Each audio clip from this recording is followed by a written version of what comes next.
weak references that don't get walked until you wind up needing this. But I look at this and say we should be able to start up our levels in seconds. And while we have, for shipping, we have to have, for TCRs, levels have to load in 30 seconds, and all this is good. But during development, when things aren't packaged up, the wasteland can take a couple minutes to load. And that's not a good thing for development. You want to tweak something really quick. And even if you're just moving an entity, it takes a while to get back in there. If you have to reprocess the map, it could take 20 minutes for some quick thing, and it could take hours or overnight to do a full-on reprocessing. We want to get to more of these things where you can just change something and almost instantly wind up going in and seeing the benefit there.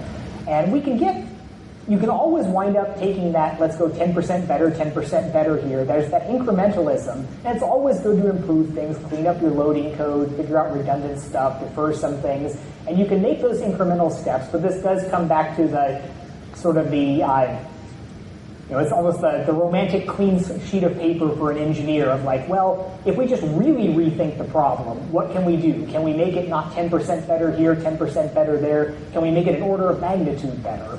And it's not clear yet whether the answer is, whether that's going to be true, because certain things like system resources with vertex index buffers and textures and things like that, we can't directly map those. But for all of our other data, and when I profile what we do in Rage on there and the crap that takes so long, a lot of it's just crap that can go away. It's not fundamentally limited on its load speed by hardware buffers. But that does point towards some of the things that I've been having good conversations with Apple about sort of future directions. And one of the things that has been great is Graham Devine, who was at id until Quake through Quake 3, has a position at Apple, and previously when I would talk to Apple engineers, I would sometimes have to really translate like why this is really important for gaming into why they should care about it. But now, I can now tell Graham in sort of gaming language about why this is really important, and he can go translate some of that. But there's a lot of people, and it's great. Sometimes I get long, thoughtful responses from people in various engineering departments about why something may or may not be feasible. But my big push yet to be made on them is that we really need to get to the point where the graphics, the texturing can all directly be memory mapped like this and can be directly managed here. There's reasonable, arguable, maybe reasons on the PC why we may not want to do that, because hardware vendors still have all their crazy banking and swizzling and the tiling and all this stuff that goes on dedicated memory buses. But when you're on a unified memory system, you really just want to be able to treat this as a bunch of bytes and do all sorts of clever things there. So there's an interesting little story where people that have been here for a long time have heard me for a decade saying that virtualizing the hardware, the resources for the graphics cards is really important because it makes a whole bunch of tasks just easier. And it's been amazingly frustrating that still really hasn't materialized, where we had to roll our own virtualization strategy for Intech 5. And in the end, there's a lot of benefits to doing it yourself, but there's a lot of things that are really frustrating about how we have to have gutter borders around everything, and the filtering has to be limited more than it should be.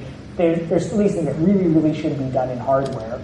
But a really amusing, highly geeky thing about this is that one of the problems that we always had in talking with Intel or AMD, ATI about how do you specify all this virtualization, there's a lot of tough questions, like how do you feed back the information to the operating system and different things. And just like a couple months ago, I'm going through in some of my spare time, I'm reading the Lion's commentary on Unix, which is basically line by line going through the original version 6 Unix release on the PDP-11. It's like ancient C code, which is kind of fun to look through. But the funny thing was, I was a little curious about PDP-11 assembly language, so I followed the Wikipedia pages and followed that up through the VAX architecture and did a little thing on VAX memory management. And then there's this thing that some clever person 25, 30 years ago did, where the VAXs didn't have access bits, which is the thing that's one of the most troublesome things for us to figure out how to do on feedback from graphics cards on here. So they had this trick about they just have the OS going around and unmapping a lot of pages, but leaving them resident, and just turning them back on when the hardware faults on it. And I realized that's a perfect thing to do on like a modern iPhone or something. Go ahead and let the SGX there go through fault when it needs. Let the OS just go through and turn off some of these pages. And it's cool there to see something that was somebody's clever idea from over 2 decades ago all of a sudden has an implication on a device that nobody was even conceiving of at that time. And to see that, reading some of this ancient old code had like a justifiable payoff where I could actually say, oh, that wasn't just fun. I actually got something useful out of this that may wind up having a positive impact on products that people buy. So that's, again, there's so much stuff that I wish I had time to follow up on like that. There are the books that I wish I could read, the OSs that I wish that I could work on. So yeah, another quick show of hands. How many people here actually run a Linux desktop as their primary system? A little less than Android on there. So it's, I did mention last year when that topic comes up that we were using Quake Live as sort of a bellwether. The Quake Live support on Linux is actually quite good. It is a nicely supported title there. It's better support than the Macintosh version, but not a lot of people actually pursuing that on there. So it is unlikely that that's going to wind up being a focus going forward, which is sort of a shame because I just recently, Linux is one of those things like Android, but even to a lesser degree, where I poke my head in every now and then. I use Linux on my rocket work. Our flight computer is Linux, but desktop-wise, I would tend to be pretty disappointed when I would go use a Linux desktop. I don't want to piss off the Linux people in the audience, but there's definitely a difference in the level of presentation and quality and sort of give a damn about user experience on most of them.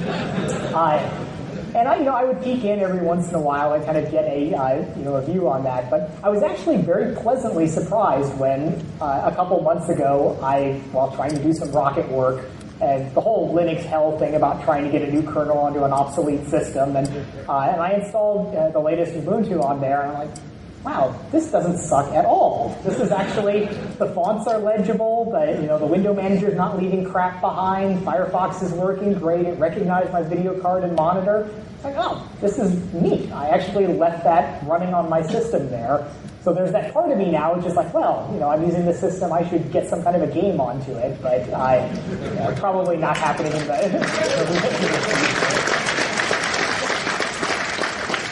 But I do have one other note on the open source side of things. So last year at QuakeCon, I had been like, okay, we're going to get the Wolfenstein enemy territory stuff out. And we were like, okay, I left QuakeCon saying I'm going to go ask the heads of ZeniMax that whether this is okay. This should be okay. I have confidence that they're going to do it. And as everybody knows, nothing happened. So what actually happened was, behind the scenes, the day after QuakeCon, I sent out that email, went through, kind of laid out the case, and I got, from the top, sure, follow up with the lawyers. And follow up with the lawyers, no, it's just like, it's totally my fault. I'm like, follow up with the lawyers. I'm like, yeah, that's real high on my priority list of things I want to spend my time doing. And I failed, I didn't do it. And as we got around to, okay, QuakeCon's coming around again. I said something about this last year. I'm going to get heckled about this this year. So I had Todd follow up with the lawyers.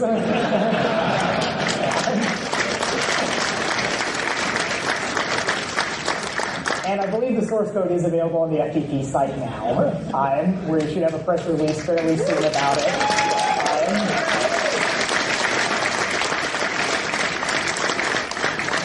That was one of those things where I was disappointed in myself for not doing that, because I am very proud of kind of the open source legacy that we've been able to leave for our titles on that, and I think that it's good on a whole lot of dimensions. And I know that it's a hard case to make, and I think it's a credit to the ZeniMax people that they're not coming from an open source background. They're not looking at this as any of that. They want to know, is like, well, is it going to help the business? And I make some hand-wavy arguments about how, yeah, I think that there's some goodwill, there's some this or that. But it really came down to, as long as it's not going to hurt us, and John thinks it's a good idea, well, we'll go ahead and do it.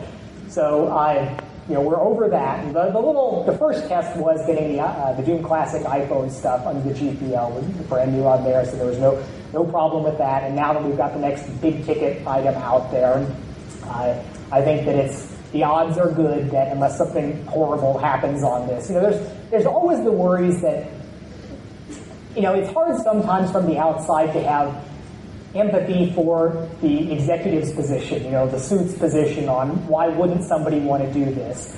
But there are sort of nightmare scenarios where if you wind up releasing code and somebody's like poring over it and says, hey, this is patented, or, this came from someplace that it shouldn't have there. And we actually had an incident like that during Doom 3's development where we had code in there that we did not own. It had come from somebody thought they owned it when they put it in, but they totally didn't. And we found out just through sheer happenstance, somebody was looking online at something and said, this looks like the code that's in Doom. And that was an eye-opener there. When it's just a couple programmers, back when it was just like me and Michael Abrash or Brian Hook or somebody, and we're writing all the code, clearly we know everything that's in there. But when you've got 20 programmers doing things and somebody says, oh, I've got this piece of code from way back when, I'll just stick it in, that's some exposure there. I mean, and we've seen this from the other side where there was a game that shipped that had a bunch of a bunch of Doom and Quake graphics stuck in it. They're like, hey, we were not very appreciative of that, and there was an issue with that. And there's that chance with the code. I mean, we don't know, especially with something like Wolfenstein, where we had Gray Matter working on this. What if one of them put in something that they really shouldn't have? There's a degree of risk. So the safe thing to do is to just say no. If you can't justify the pros and you can quantify the cons there, so I think that it was a really good thing that the ZeniMax executive level, that they were willing to go through with this. And I think that we'll have a good shot at having the Doom 3 code base released eventually after, it's always been after RAID ships. So RAID ship first, then figure out when, what we're going to be able to do about open sourcing kind of the next generation of code there. So again, I wanted to circle back to some of the hardware devices on there. Now, I mentioned that my big push kind of coming forward with Apple on there is virtualizing the texture loads on there. I always find that, or I'm deciding to present all of my positions on here where I'm thinking about something about how this will make the game better. We'll be able to make better games in some way with this. But I figured the only chance that I'm going to have to really get Apple to do something on there is if I can justify it in terms of one of their additional core markets.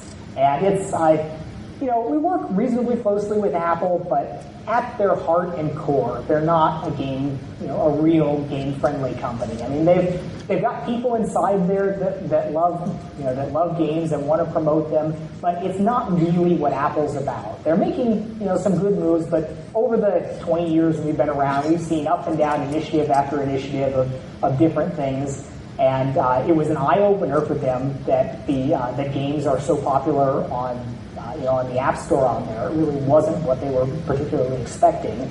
But I still know that I'm not going to be able to get them to go and make some hardware engineering change that's going to be better for gaming. So like a couple of the twitchy little things that I look at on there, as we've made more and more of a focus on 60 frames per second gameplay, both on the consoles and to a lesser degree on the other platforms there are big problems with trivial little things like the way people handle vertical retraces on there. It frustrates me to no end that we still do not have the control on the PC that we wish we had. You can have some blazing fast PC video card that turn on vertical retrace on there, and it's hard to take more than 50% utilization on that because different things wind up, it's just a mess. And I actually had a frank conversation with some people from NVIDIA about, can we get better extensions on this? Can we, have better control over exactly when we swap, exactly when we wind up stalling, blocking on different things?